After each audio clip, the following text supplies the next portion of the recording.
Good morning. God, we got to come on. Just kidding. Good morning, guys. Appreciate you guys all, as always, taking time to come out here and listen to me and our coaches talk about where we're heading. Really proud of our guys, man. We've Coach Hilgard and his staff and our coaches.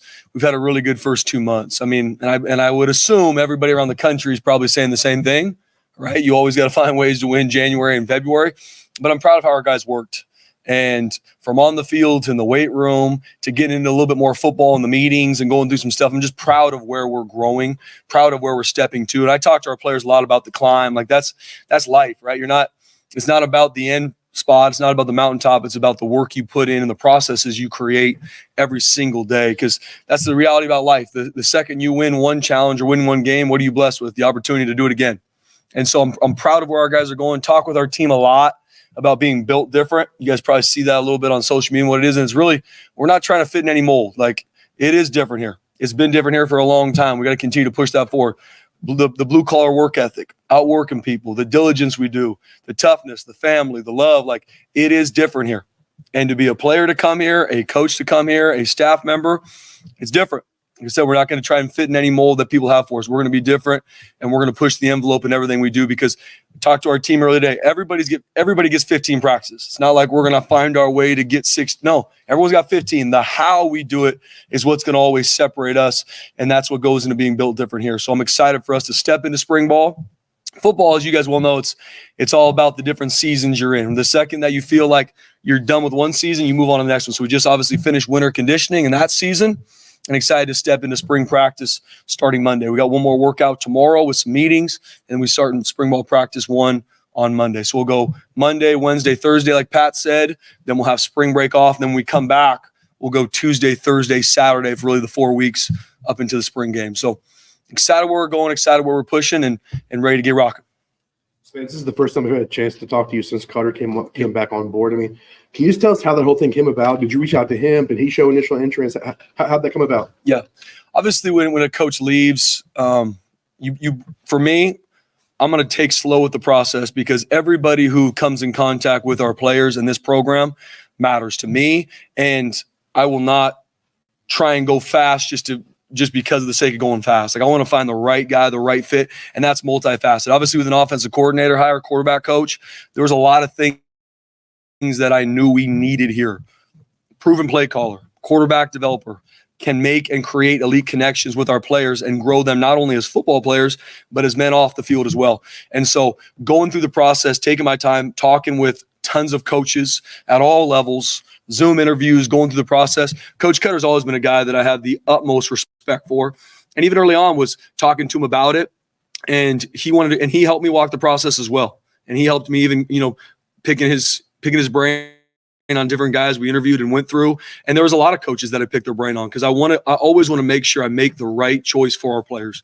Not gonna do anything rush because they matter to me in every way. So walk the process and worked my tail off because I believe in Coach Koetter. I believe in who he is as a football coach, but even more as a mentor and as a man for these young players. And so finding a way to get him here, and he's excited about it. And I came to him and said, Coach Koetter, this is the best thing for this place. And not even just for this season, which obviously the way college football is, it's the here and now. And I get that. But his development of our offensive staff, his development of our players for the future, because I also believe in what we do offensively. The terminology, the language, the schemes we run. We're always going to try to evolve, but I believe in what we do offensively here at Boise State, and being able to fine-tune that, to wire that even tighter for obviously this football season, but even for the future. My goal is for us to have the success I believe we're going to have offensively, and my goal is to work to promote someone from within and stay true to who we are offensively. I told our players, the terminology you're learning now, the terminology that we have and we're continuing to grow, that is what we're going to do here offensively. And we're going to stay true to that. No different defensively. Coaches have opportunities, maybe leave. Like, I believe in what we do defensively here, and I believe in what we do offensively here. And so for me, it's obviously growing Coach Koetter, not only running the offense right now, developing our coaches right now, our players right now. I believe in the legacy he's going to leave for the future as well. So it was a perfect fit. It took a while, but it mattered to me, and we got the best guy for the job. And there's no question in my mind. After he was initially an advisor, at what point did he become a candidate in your mind? The whole time. he's a guy that obviously I have the utmost respect for, and I don't think you'll meet someone in this profession that sees it any differently. But I wanted to walk the process for myself, and I wanted to walk the process for our players. And taking interviews, Zoom calls, conversations, guys across the country, from the NFL to FBS to FCS, across the country, talking with guys that were interested and guys that maybe I had seen from afar that wanted to get to know more. And obviously all the work behind the scenes, getting to know these guys as people, if they work somewhere, calling guys that they worked with, and just the holistic process that I went through because I wanted to. And I wanted to make sure whatever we decided that I walked that process the right way. And so the whole time he was. And like I said, he's a guy that I cannot be more excited. He is without question the best man for the job right now, and to continue to push our offense forward, even for the years to come, and the legacy he's going to leave. Like last time we talked to Dirk, when after the previous season, I mean, he seemed done, Spence. Like he seemed like he was ready for retirement. How did you pull Dirk Koetter out of, we'll call it now, semi-retirement, and actually get him to do this for you? Yeah, like I said, guys, it took me a while. I'm working on it. No, he's Coach Koetter, and you're going to be able to speak to him here in a little bit. He loves football, but he loves football for the players. He loves being able to take them from where they are and develop them to where they're going to be, from obviously his time in college to the NFL. And he loves Boise State too. He loves Boise State football. It matters to him that we have elite success here, because that's what it is.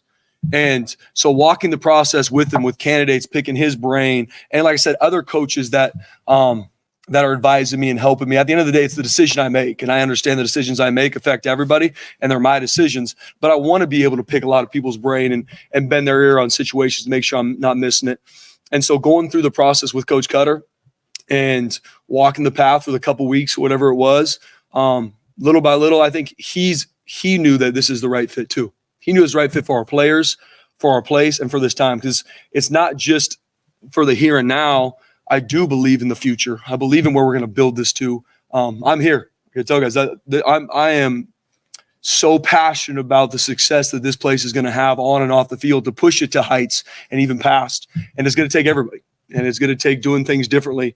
And Coach Koetter being able to push our offense, not only our staff and our players, but everything, not only this season, but for the years to come, was paramount to me. And at the end of the day, I knew it without question is the best thing for our place. I know a lot can happen between now and then, but you mentioned, eventually wanting to promote someone, from within. Yeah. Was that kind of the idea behind the 1-year deal, is give him the 1 year and then hopefully absolutely next year there is someone ready to? Yeah, absolutely. And going into the season, and I wanted to take a lot of the gray out for the situation too. Like, what's going to happen? What's going to happen? Right now, Coach Koetter is our offensive coordinator, quarterback coach for 1 year. And he's going to develop our offensive staff, our players, and push it for the future. And whatever happens at the end of the season, we'll cross that bridge when we get there. But I know we're going to stay true to us in regards to offensively what we do. How we develop players, our offensive schemes, our terminology, who we are is going to stay the same. And we're going to always find ways to evolve and be on the cutting edge. But I believe in what we do offensively, and excited to push it not only this season with Coach Koetter leading it, but also for the years to come, because we got a phenomenal offensive staff too. And I don't say that lightly just because I'm standing up here. Coach Potter, coaching our tight ends, co-offensive coordinator, phenomenal offensive coach, and not only a phenomenal offensive coach, but does a great job leading his room and touching every single player on our team and making them better. Matt Miller was wide receiver coach, just promoted to pass game coordinator, because I believe in him, and our players do too. I know what type of football coach he is. I know what kind of mentor he is. James Montgomery coaches our running backs. I mean, we've seen it verbatim what he can do with our running backs, but even seeing him involved with the whole fronts and how he grows that. Coach Keene, our offensive line group, with returning 4 starters and what he did last year. So I say all that is we got a great offensive staff, and I believe in them, and I'm working to empower them. And everybody that goes in that room matters to me, matters that we're all aligned and going the right way. And so I'm excited for not only this season, but excited where we're going to go to even in the future and seasons to come. Spencer, the last time Dirk was here, he was just trying to win a game on Saturday. Yeah. This time I would assume that it's the whole process of quarterback developing in the spring, everything up to probably including, or not even including, recruiting. But what's his expectations for his job this time as compared to 2 years ago? Yeah, no different.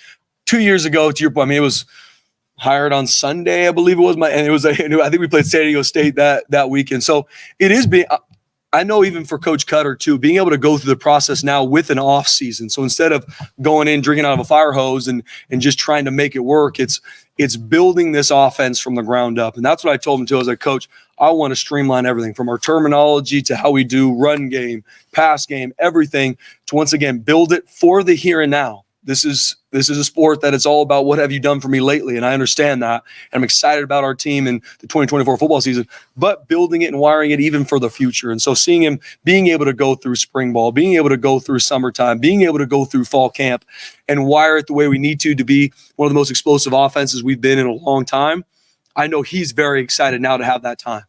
And I mean, I joke with people. We were out on the blue on Tuesday, and it was snowing. I look at Coach, and he put a hoodie on. He's like, "Let's go to work." So he's fired up, and I'm excited for you guys to be able to talk to him because I'm excited that it's the best fit for our players, this place, and once again, not only this year, but for the future too, Mike.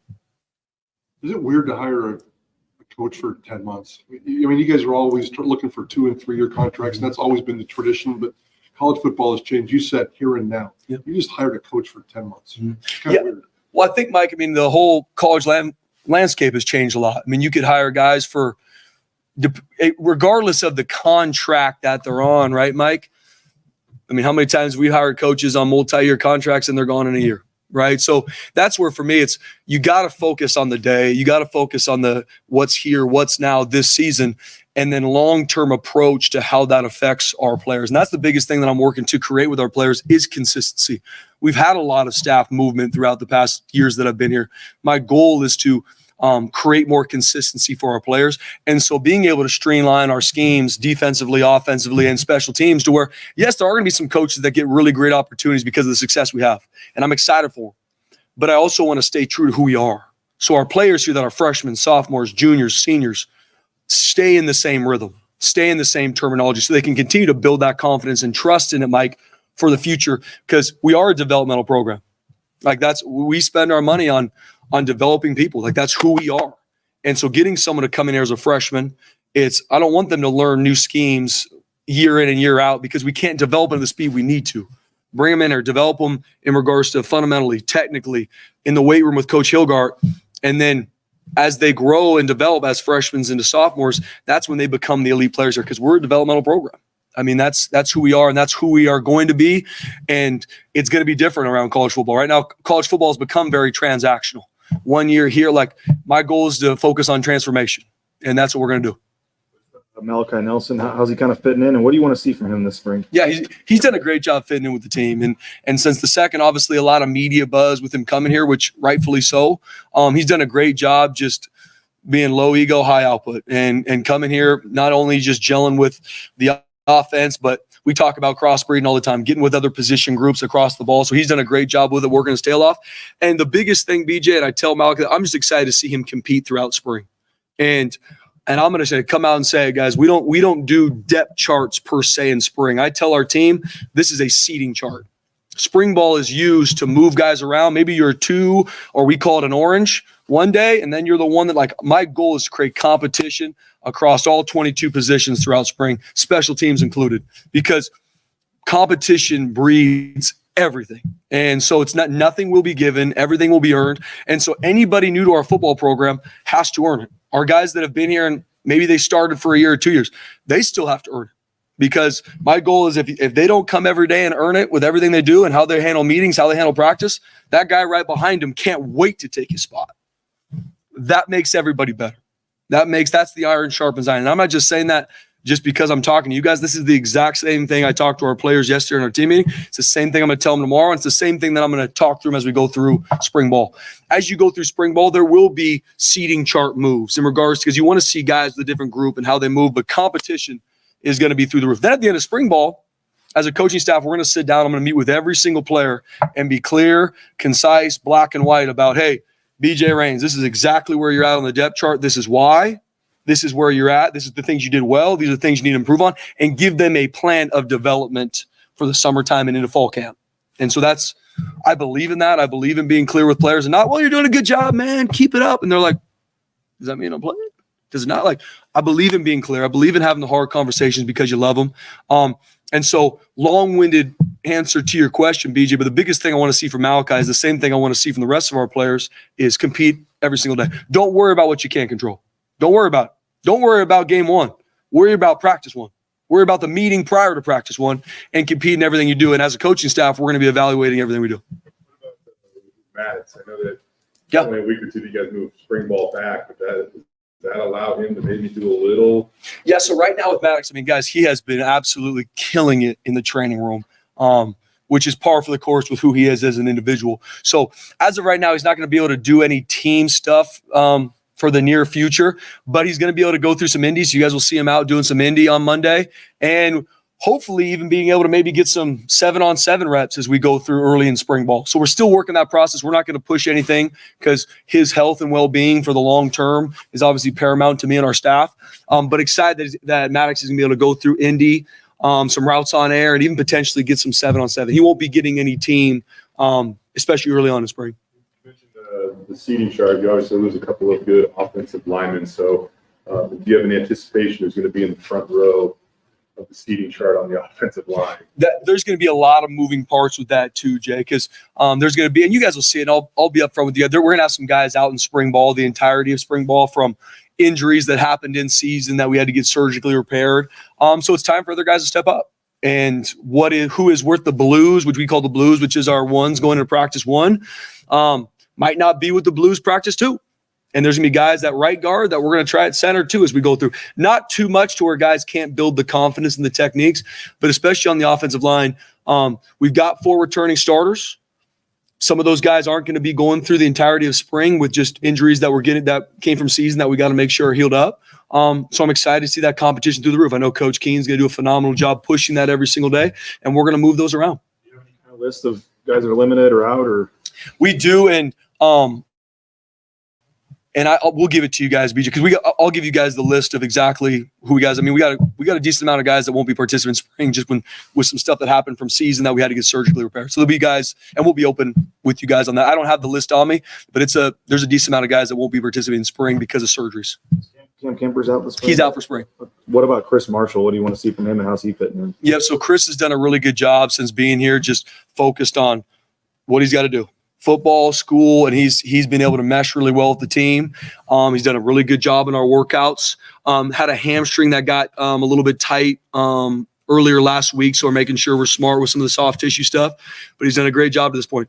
Same thing, compete, show up, compete in the meeting room, compete when you come on the practice field. And that's the beautiful part about the game we play is it is black and white when you make it black and white. Watch the film.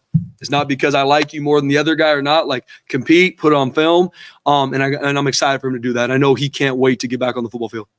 There are multiple reasons why some of these guys came to Boise State, and Bush Camden at one point in time was a reason. So what are your conversations like, whether it be Malachi or Chris or some of the guys that obviously knew Bush when they committed to come to Boise State? Yeah, Jay, I mean, especially in recruiting, you talk about all the time about the place, but the place is made by the people. And that's just what it is. And so with Coach Hamden, he did a great job from recruiting and in all facets of it. So whenever a coach leaves, obviously it's hard, and change in general is hard. And that's the part that is near and dear to my heart for the future of our program, is working to create more sustainability, especially in our staff. But when a coach leaves, to me, it's just having those up front, honest conversations about who we're bringing in to replace that role. And I try and be upfront with our players too, guys. My tail off always, whenever change occurs, is to find ways to be even better, not even stay the status quo. Nothing against whoever was here, but my goal is to always, if there's change, how can we even make it better than it was prior? But change is hard. And for me, that's where actively recruiting every single person on our roster, no different from Chris Marshall to Malachi to these guys we recruited. I'm actively recruiting them as hard as anybody as well, because they're coming here to play for a coaching staff too. Yes, a coach is involved in their primary recruitment, if it's their position coach or the coordinator, but I want to make sure they always have that connection with me too, because I know how much I love being here. I'm passionate about the future of this place and where we're going to push it forward and how we're going to be built different. And so even though change occurs, I come right alongside and be like, hey, the plan hasn't changed. Everything I told you, everything I told your parents, we're staying true to that. And we're going to keep pushing forward. And I promise you, whoever we bring in here, we'll push even farther. What's Ashton Genty's mindset for the spring? And do you coach a player like Genty differently? He is on a mission. And the thing that you don't see, just because you guys are more than welcome to come to our 5:30, 6 a.m. workouts we've been having. But it's in the snow a couple times, Johnny. But you talk about a guy that, yes, there's a lot of buzz about Ashton Genty. There's a lot of hype about Ashton Genty, and every bit of it is earned. When I go in the weight room, I go on the football field, you talk about a guy on a mission. I talk about the guys on a mission. They don't need a cool YouTube video before the workout to get them pumped up. They don't need the right music. Like, they are on that mission. If you're there or not, turn the lights off. I don't even really care. Let's go to work. That's who Ashton Genty's been. And the awesome part is he's out working everybody he goes against on the field. And what's happening with the guys he's working out with then? They're raising up too.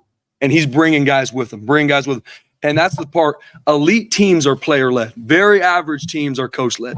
That's not my opinion. That is the reality of it. And so seeing our team with who we've got coming back, we've got a great group of leaders that first off have to lead themselves. But a guy like Ashton Genty, you just got to watch him to see exactly what it takes to go be elite and how he trains and how he recovers, how he handles himself. And that's what I'm so proud about Ashton. Yes, there's a lot of hype and buzz, and all of it is earned, but my man is on a mission in regard to how he's training and working, and his foot is on that gas. Just in terms of the beginning of spring ball, how has his role been scripted? Is it going to be 50-50 with him and CJ? And I know there's a couple of other guys, but is it going to be 50-50? Is Malachi going to be the one guy? How are you going to work him early in camp? Because I'm assuming later in camp it might evolve. Yeah, no question. It's for sure going to evolve. To start out, CJ will get a good amount of the 1 reps on Monday. Malachi will get majority of the 2 reps, but Malachi will also, we've scripted a decent amount of 1 reps for him too. So there's going to be a mix to start, Mike, and then obviously evaluating every single practice. And that's at all positions, especially with players that are new to our football program. Does that make sense? Yeah. Given Genty's importance to the team, and especially like the contact and scrimmages and stuff, do you kind of keep him lower up this spring? Or?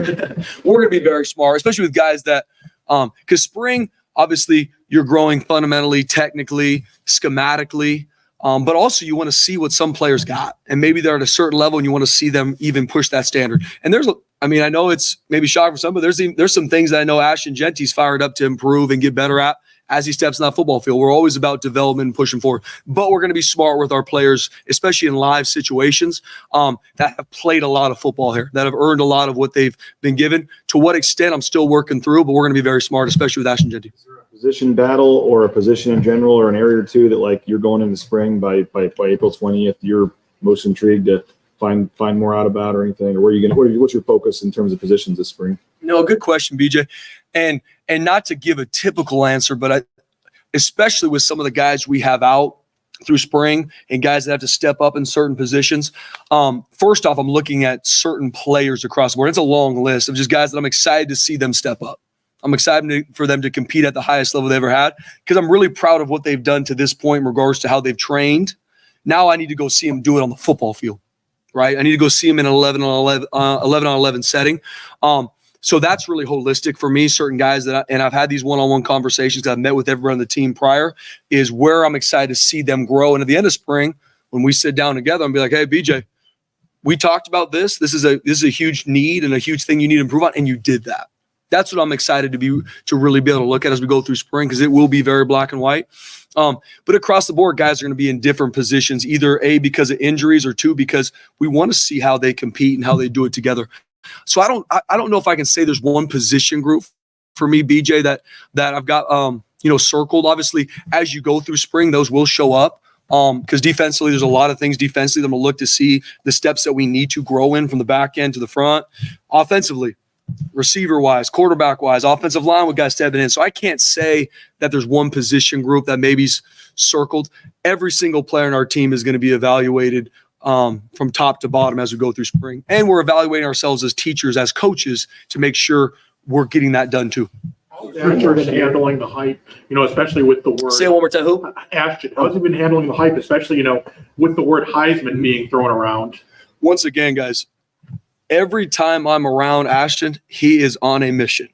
There is not one little bit of it, not the inkling of like, is it getting to his head? Is he kind of more worried about that than work and developing? Not one bit. My man is on a mission. Like I said, he don't need hype video, YouTube videos, music. He is here to work and improve, and he is training at the highest level that I've ever seen. And now, once again, he's bringing people with him. And so I'm excited to see him continue to grow and develop throughout spring and in the summertime. This is your first year as the head coach heading into spring. What's the biggest thing you want to accomplish, and what fingerprints might be on it for you that might change how you guys attack spring this year? Yeah, Bob, good question. The biggest thing for me, and I'm beating a dead horse even talking to you guys right now, is the competition. And it's not about arriving. It's not about the mountaintop. It's that process to get to where you want to be. Because everybody in press conferences right now, everybody going into spring ball is going to talk and tweet about how excited they are for the football season. I don't think there's anybody across all FBS teams that's like, I don't know, guys, going to be a tough one, right? Everyone's about what they're going to do, what they're going to accomplish. And I tell players all the time, we have to put the work in. We got to earn it. We got to prove it every single day. And so I'm excited for our guys to take what they did in January and February training and now go earn it and prove it on the football field and see it at every position. So when we get done with spring, yes, there's a long list in regards to football specific stuff that we need to take a big step in regard tackling, blocking, certain techniques that maybe weren't efficient on offense and defense and special teams. But the biggest thing that I really want to see from our entire team is just, are we competing at the highest level in everything they do? And that's not just when they're out in the practice field when you guys are watching. Are they competing when they get in here to get their bodies ready for meetings? And then when they go pre-practice, is our body position and communication the way it should be? So you're competing in everything you do. Like I said, I tell our guys, elite competitors can't turn it off. Like, you go to the classroom, you want to get an A on that test because that's all you know. You go to the practice field, you need to have your best practice because that's all you know. And raising that for our entire team. And when we leave spring ball, if I'm like, we got a bunch of competitors that they don't need anything outside. This group's built different, and we'll play in a parking lot. That's what I want to feel like when we leave spring. Last one. Latrell Caples, what's his status?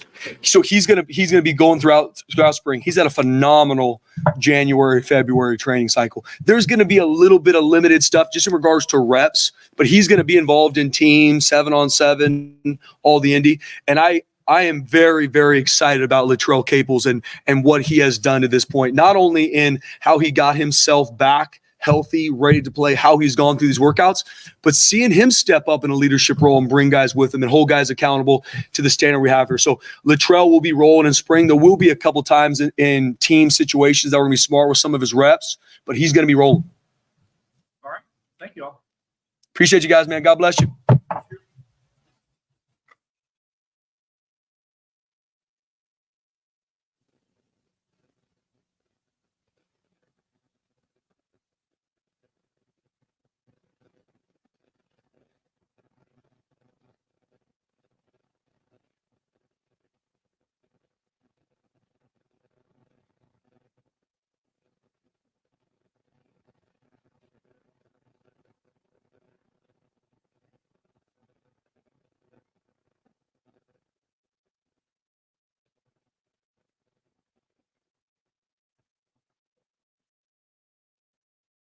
I knew this was going to happen today. Didn't expect to be standing here again in my lifetime. My head's spinning a little bit right now, to be honest, but they're getting me caught up. Why did you decide to come back and do it? Oh man, Coach Danielson's a good salesman. I'm sure it's a good future for Boise State recruiting. He's a good recruiter. When you retired a year ago, now you said you were done and you were out coaching. What was it going to take for you to be pulled back in? I didn't think about it like that. I don't know. I mean, I had no plans to do it. I mean, I had plenty of other opportunities, but just not in this city. You said you were, part of the process, at least early on, and giving feedback or what, talking about candidates, whatever. When did that kind of switch to you were a candidate yourself? Well, I mean, Spencer started asking me the first day, and then he showed me his list of about 30 plus people. So, every time we were talking about different guys, and I was in on some of the Zoom interviews. I mean, he'd ask me again every day, and he was persistent in it. Spencer did a really good job of knowing what he was looking for and sticking to his guns, which is a good sign for him long term. I thought we had some good candidates on that list, and but those are all head coaching decisions. I mean, Spencer's been making a lot of good moves since he took over. Just like I said day one. So my respect for him, my respect for the Boise State program and the tradition of it. I mean, that's just a part of my life forever. And then, I've worked with 3 of the 4 full-time offensive coaches here before, the 3 of the 4 assistants on offense, and they have a really good offensive staff here, a good coaching staff in general. So I knew I could work seamlessly with those guys. And then, there's a good team coming back, the players. So, I mean, it's a short-term commitment by me, and that's it. Part of the process, I mean, part of the job description, it sounds like it's working with Nate, working with Matt, and trying to get those guys ready to become you one day. How enticing was that for you? Well, I mean, not necessarily enticing to me, although I think those guys are really good. That was just something that Spencer added to it. Then, that's really, that really wasn't part of it for me. What do you want to bring to the quarterbacks? You've got a lot of quarterbacks in the room that haven't had a whole lot of experience. So Yep. This spring, what do you think is your biggest ability to help them get better? Well, helping those guys get better, that'll be individually on, obviously, but there's 6 guys in that quarterback room, and I've really only seen 2 of them throw a football. So, I've seen some of them on tape throw it, but see them live, and we're taking the Boise State offense from last year, using a majority of the terminology and the scheme from that, but we're adding a few things that I like. And I mean, the bottom line is, we have to find multiple quarterbacks, more than one, who can help us win in the fall. And so it's hard with that many. And, there has to be a pecking order to start that could change on a daily basis. And, my job is just to help them have the best opportunity to show what they can do. I talked to Spencer. I asked Spencer about this in terms of, when you were here last time, your job was just to win a football game on Saturday. Yeah. Ready. How much do you enjoy as part of your job developing quarterbacks Monday through Friday? Yeah, the last time, because it was such a short turnaround, I didn't mess with those guys mechanically too much. So when we came back this time, we just said, we're going to start from scratch. We want you guys to all do it a certain way. And once you have a proven quarterback, then there becomes some flexibility playing off their strengths and weaknesses. And, we've seen that here. Taylon Green was a different type of quarterback than, some other guys. So it's different for them, like I am set in my ways on some things. I have changed in some. They're just doing a lot more. This offense has evolved from Tim Plow to me to Bush now back, but those other assistants have been up there, and this offense has got a lot more stuff in it than it used to. We're a really good running team. We've got a great running back. We've got a strong O-line with 4 starters coming back. So I don't know. I'm rambling. I forgot the question. What do you see in Malachi? I haven't seen him throw a football except on tape. So I'm too early for me to say anything on that. You mentioned being a short-term commitment. I know last time you joked that when all the other coaches would go recruiting, you'd go play golf and drink Coors Light. Are you going to be involved at all in the recruiting this again now, or are you kind of seeing this again as just helping this team win this year? Yeah, I'm not going to be an off-campus recruiter, and Coach D and those guys are working through that. I will be involved in on-campus recruiting, and for this next class, I will help in evaluating quarterbacks as needed. When you get a new quarterback, whether it's you draft somebody or a situation like this, what are some of the early items on your checklist that you have that you want to get done? Well, so when, spring football starts on Monday, and I mean, the object of any quarterback is to move the football team and score points. And so when we're trying, as we said earlier, we got 6 guys and we're trying to figure out who can play and who, but we can't, the quarterback position can't hold back the other 10 guys on offense. I mean, they got a lot of experienced guys and some new and exciting guys that have come in, but yeah, it's tricky to get the right amount of reps, but we're ultimately just building towards the fall. But we can't slow other guys down because the quarterbacks aren't ready. It's just tricky in the scripting and who goes with what group and what plays. I want to give these guys a chance to show what they can do. They're not just bogged down with terminology. We've got 3 or 4 guys in that room that probably know this offense right now better than I do, but that doesn't mean they're going to be the starting quarterback. How about the unknown? And you said you haven't seen Malachi throw. I know you've seen Maddox throw. I know that when you were here previously, you thought pretty highly of him. So yeah. What do you know about Maddox? How does he make that room better, whether he's QB 1, 2, or whatever? Yeah, I think the thing about that is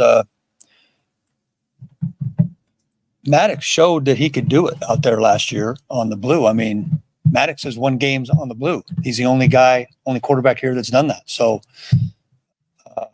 I was a fan of his before, and I'm still a fan of his. So, he's going to be limited, very limited this spring. Still coming off the injury, but he's progressed. He's progressed quickly, faster than expected. But that's going to also give those other guys opportunity. I think the bowl game start for Tiller helped him. I mean, if he hadn't started that game, he'd have played 0 games basically. Had to play a full game against UCLA. Where do you think that experience would help? Yeah, I think it has to help. It's rough on your first start when you go against a defense that good. I mean, that defense kind of woke up at halftime, and the second half, CJ was certainly under a lot of duress. That's got to help him in his preparation, and then knowing the speed of the game for sure. But we'll just have to see how that goes. You said most of the playbook is set. There's some things that are important to you that you want to add. Without getting too deep into the weeds, what is important for you to add? Well, it's definitely not set. I mean, it's definitely not set. But like Nate Potter is the run game coordinator, Tim Keene. Those guys, the run game is a lot more sophisticated than it used to be, and rightfully so. I mean, this is a run-first football team, so if you can run the football, your chance to be explosive in the passing game comes from play action. That's one thing I think I can really help in the play action game, and it's hard to be a good play action team if you're not a good running team. But we already know we're going to be a good running team. You stepped away for whatever it was, a little over a year. What did you miss about it? Like, what are the little things about football that you just get so much joy walking through the door? Well, once Whitetail closed down in October, I mean, I still came to practice at least once a week, and I was still watching the tape on my iPad at home. I mean, I was still watching the tape, and Bush and I were in communication. I was communicating with Bush all the time. I was still technically an analyst. I was doing it all from home, or I'd come to practice. But Bush and I had a lot of communication. I mean, the main thing you miss the games for sure. I mean, the competition part and the games, that you can't replace that anywhere else. Golf doesn't replace that. And then once you come back, the being around the players. I mean, being around the players is those guys are fun to be around, and just the whole tradition here. And Spencer has done an awesome job at not only building on that, but adding his own spin on it. And that's just something that's important to me going back to 1998. What's impressed you most over the last year when you look at Ashton and, just kind of how he's contributed even more to the offense? Well, what's impressed me in the offseason program is how much he's developed as a leader. I mean, he's speaks up out there, and obviously he showed his true colors by making the commitment to stay here because, he could be making more money than all of us going somewhere else. And I'm sure he'll have another round of that coming up. But I've said from day one, Ashton reminds me of Maurice Jones-Drew. I think that's a great comparison because he can do everything. He can obviously run the ball, he can block, he can catch. So now we're finding out, as he's been in a two-headed backfield the last couple of years with George, but now he's the man, and he was a man for a lot of the time this year as well, this last year. But his yards after contact are off the charts. His feel, his ability to break tackles and take guys. They were yesterday. Jimmy, the running back coach, was showing a ball protection tape for the whole team to watch as we start spring ball, and like all in one run, it showed him doing everything a running back needs to do. Covering up the ball in traffic, breaking a tackle, stiff arming a dude, outrunning another guy. Like, this guy's just a really good football player who will be playing in the NFL. And let's enjoy it while we can. You have to be careful with him in the spring. Yeah. Or is this full speed? No, you got to be careful for sure. Limited reps, and it's not like he needs a lot of work. Yeah, I mean, you just got to be smart, and that's easier said than done for sure. But yeah, there really isn't. You don't really need to see him getting tackled out there too often. Prince Strawn kind of fits the mold of receivers you've had the Yeah. NFL and McAllister. You've had a lot of success for receivers, Strawn in particular, but just as a group, that's a pretty No, good I'm option. really impressed with him. And when you see him, like when I saw him for the first time, just when I was watching practice once, and you see what he looks like now, like that's what they're supposed to look like. He's got the right mentality for it. Actually, I hooked him up last week for a phone call with him and Chris Godwin from the Bucks, and Prince's brother already plays in the NFL, but this guy wants to get better. I'm excited about that receiver room. I mean, there's a couple guys that have been added that are going to make it even better. But I think that's going to be a good group. With Latrell Caples coming back, and he's had a really good offseason. Austin Bolt's another guy that's going to be in the mix there. But Prince, that's what they're supposed to look like. I think both Chris Godwin and Mike Evans, just the type of pros they are, and like Prince is hungry to learn, and like guys that want more, you should give them more. More than we just give them here. If they want more, and they have questions to ask guys that are playing in the league right now, and we have the ability to make that happen, we should do it. All right. Thank you. Yeah, thanks. Next on 32.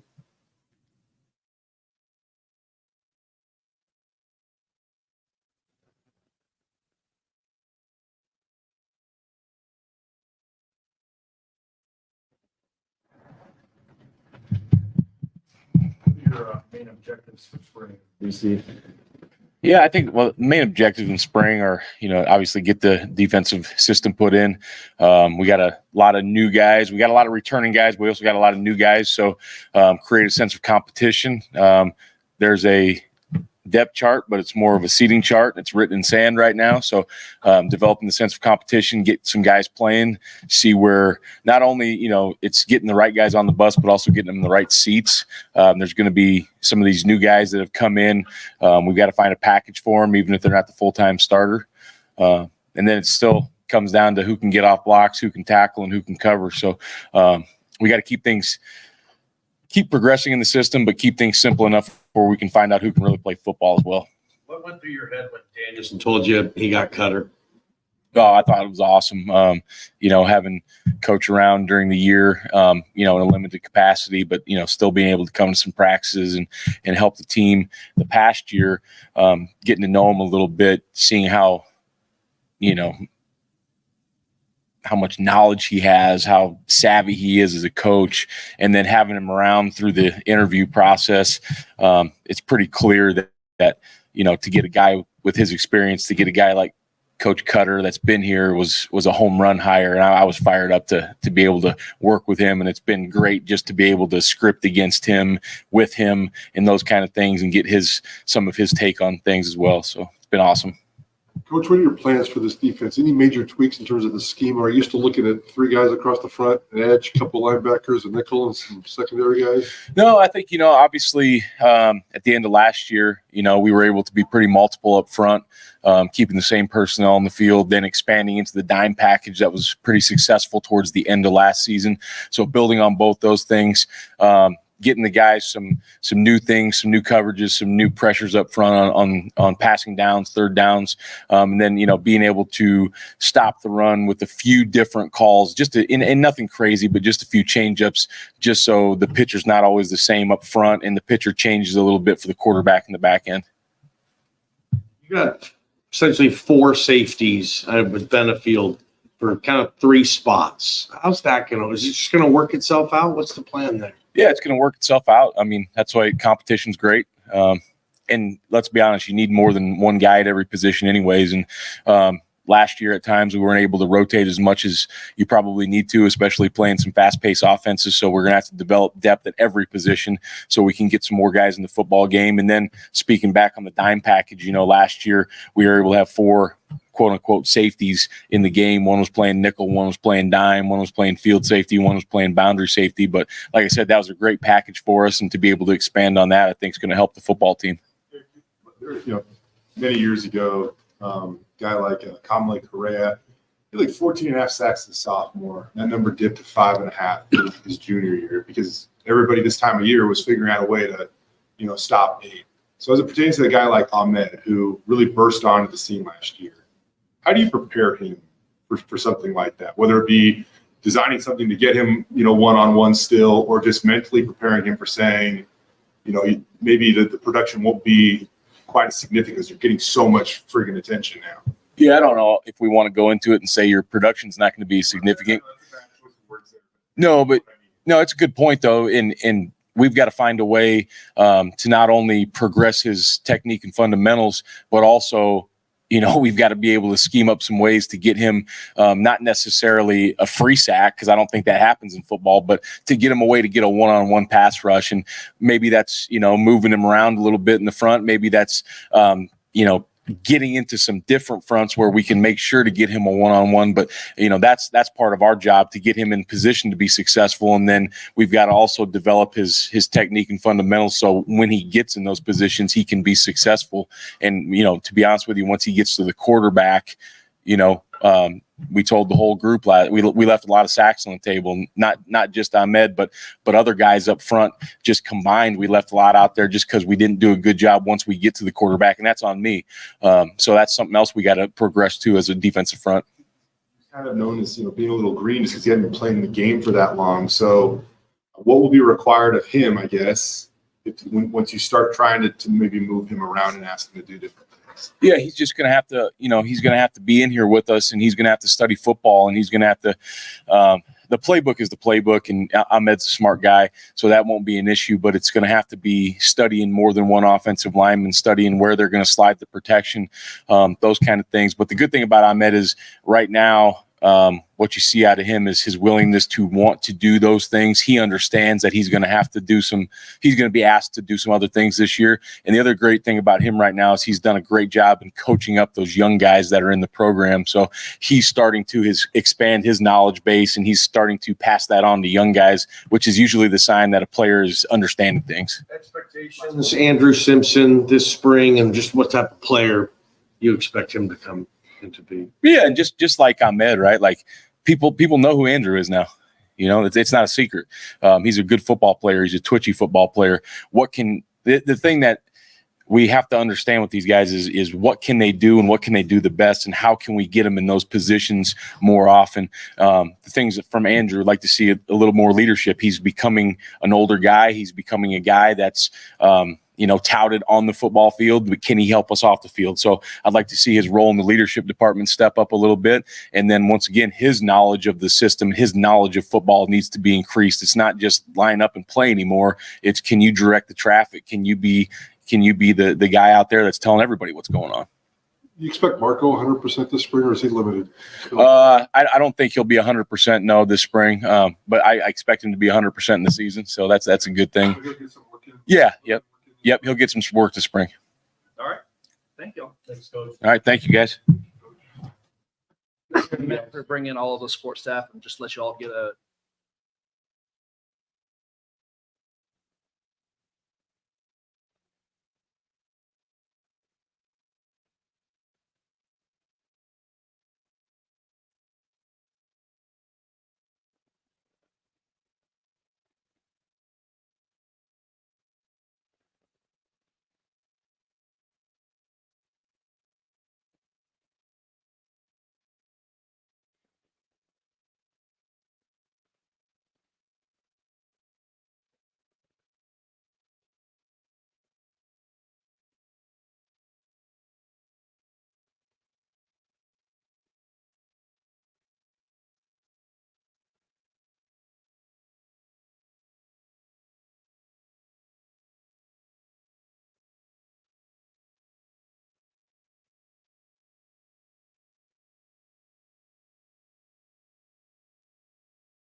Can we just make this a weekly thing? You guys don't want to hear me talk every week. I'll bring coffee, I promise. If you got coffee, I might sucker for some coffee. What changes as passing game? What duties do you add as passing game coordinator? No, I think the big thing is just being able to work with Dirk, a lot in that passing game role and really develop what we want this thing to look like off our obviously already explosive run game. And so it's an exciting opportunity for me. I'm very grateful for Coach Danielson to give me this opportunity to take more of that leadership role in the pass game and work hand in hand with Dirk. It's going to be an awesome opportunity for me to continue to grow as a coach. Spencer seemed pretty transparent, with Dirk coming here for a year, and he says that he wants to promote internally. You've called plays that, and previously in your career. So I guess I don't know how you position yourself for that is the best way to phrase that, but how do you take advantage of the opportunity to learn from Dirk and put yourself in a good spot at this time next year? Yeah, I think the best part for me in this whole situation is when Dirk took over a couple of years ago, we were in the thick of it, right? We were in the fire already. Now being in through an off season and going to be in a spring ball into the summer, being really able to dive in and pick his brain on a lot of different things. And so that's an awesome opportunity for me personally to be able to be around a guy who's been in this game calling plays longer than I've been alive, which is just crazy to think about. So he's got more knowledge of this game. He's probably forgotten more football than I'll ever know. And so just for me to be able to just pick his brain, be a sponge every single day is going to be awesome. But in terms of those other things, I just want to be where my feet are every single day and do a really good job for our guys. Our guys deserve that. And they did a really good job in our built different program. And we're excited about starting spring ball on Monday. I know BJ kind of asked you, but again, the passing game coordinator title, what little things change about? Do you communicate differently? How does it do you watch film? Or I know you watch film, but what little things just kind of change, I guess, or really added to your play? Yeah, I think there's going to be some more wrinkles of what we already do of things maybe that I like a little bit better in the pass game, and obviously working hand in hand with Dirk to make sure it's things that fit what we do offensively. But having little wrinkles here, little wrinkles there. Obviously, yeah, we're always diving into the tape, trying to be cutting edge and trying to find the best ways for our guys to go be successful. But it's adding different things that we can add into our arsenal for football plays is going to be the biggest, I think, step for us, as well as building on the things that we've already done. Right. Not forget about those things that we can build on, continue to grow on. And so that's where it's a fun challenge of, hey, what can we add? What can we get better at? And what do we have to improve upon to be the best offense that we can be? Did you interview for the OC gig? Were you in the candidate? Did you want it right now? And how badly would you enjoy that role in the future, I guess?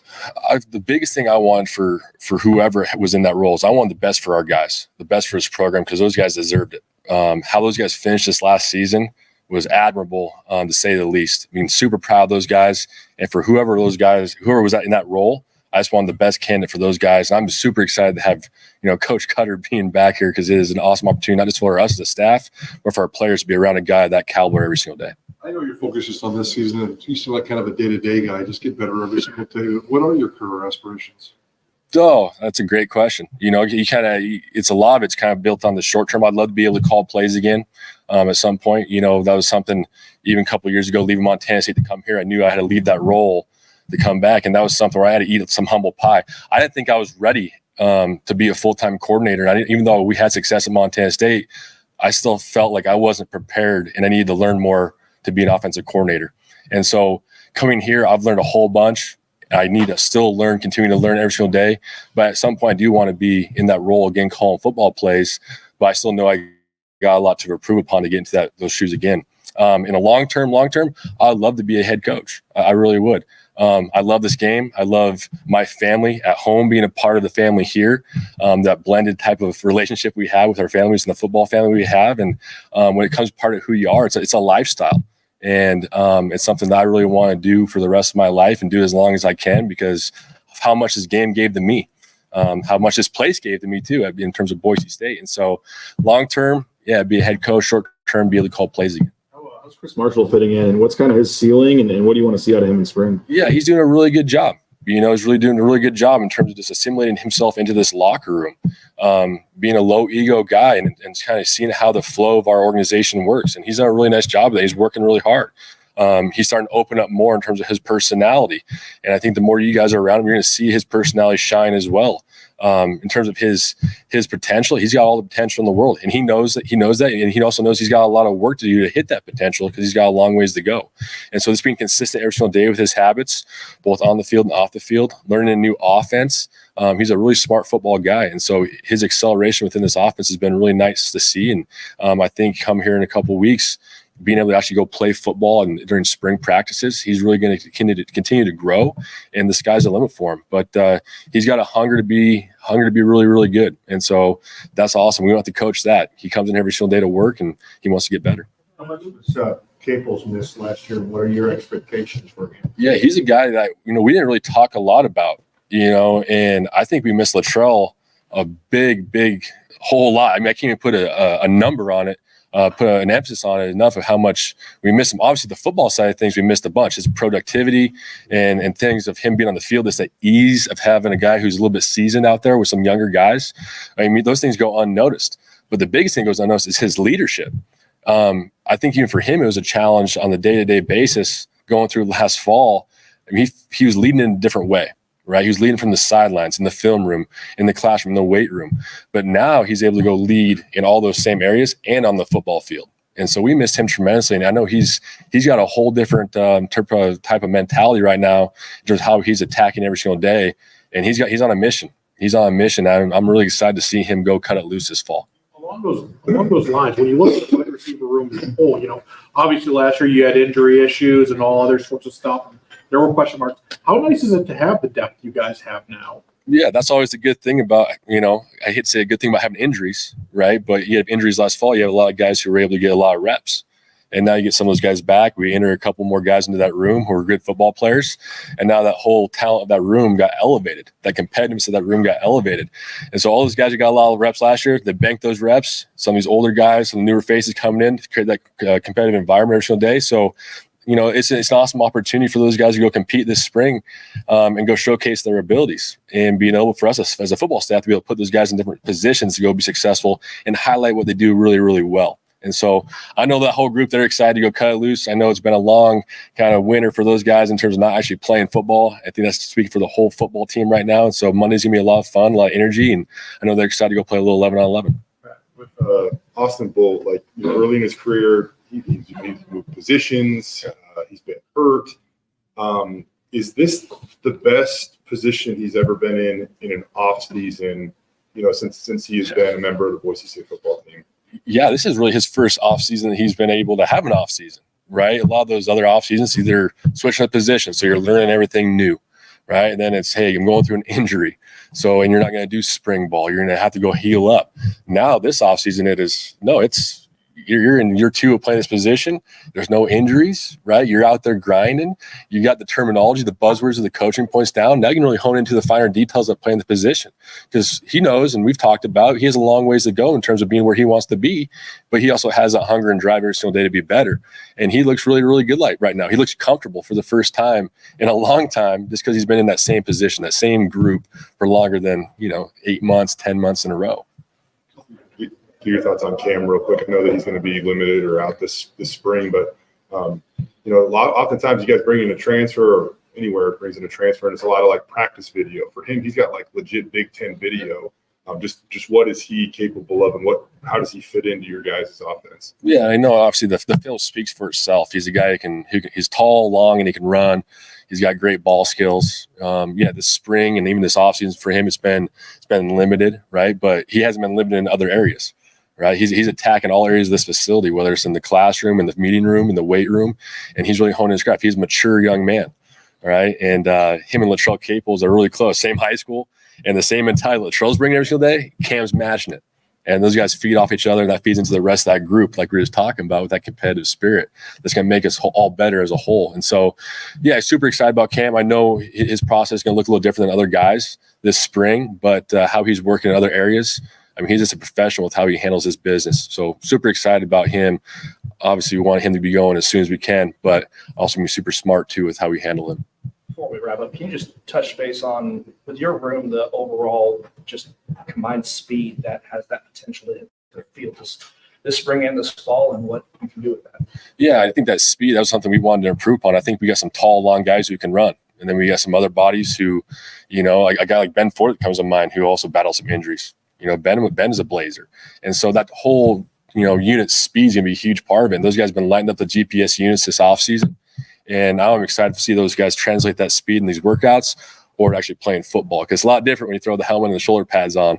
But how they've trained and Coach Hilgard's trained those guys, they're really primed to have a really good spring ball that carry themselves in the summer and into next fall. So what's Ben's role going to be this year? Yeah, I think that's really up for Ben, right? He knows he wants to go out there and compete. Last year was hard on him. It's like Latrell, right? It was hard for those guys to watch all last season and not be able to impact it with their play. And so Ben's hungry as ever to get back out there and go showcase what he did. A couple of years ago, he was really starting to elevate and really start getting comfortable playing that position because he's another guy like Austin. He played quarterback in high school. So him transitioning wide receiver, he got some banked reps early, but then he missed some time with an injury. Now he's getting more of those banked reps back. And he's feeling really comfortable and confident to go out there and cut it loose. And so he's going to be competing for time at that slot position as well as on some special teams. And a guy like that, he's a really smart football player with that quarterback background. The sky's the limit for him. And so I know he's got the edge right now to get out there and go compete. All right. Thank you. Easy money.